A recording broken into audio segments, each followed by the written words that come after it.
Anong gusto mong sabihin? Masaya. Masaya ako. Talaga. Oo. We have to guide our friends. Yeah. We have to guide our friends. Yes, we have to guide our friends. Vice, emosyonal nang mabanggit ang tungkol sa pagkakaibigan. Masaya ngunit nauwi sa lungkot ang mga pahayag ni Vice Ganda nang mabanggit nito ang tungkol sa pagkakaibigan. Sa isang segment ng Noontime Show, naging emosyonal nang mabanggit ang tungkol dito. Aniya, we have to guide our friends kahit basta we have to guide our friends.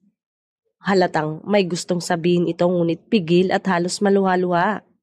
Hindi man sabihin ay gets naman ang madlang people maging ang naging reaksyon ni Vong na tila may alam din kung sino ang tinutukoy nito.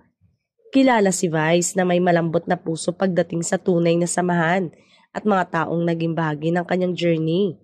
Madalas siyang maging emosyonal kapag nararamdaman niya ang lalim ng koneksyon nila ng kanyang mga kaibigan. Kina Ann Curtis, Vong Navarro, Jugs, Teddy Carril at lalo kina MC at Lassie.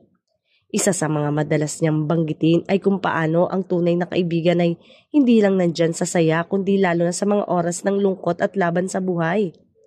Maaalalang, nagkaroon ng isyu kamakailan sa kanilang naging bakasyon at simula noon ay hindi na napanood sina MC at Lassie sa nasabing Noontime Show.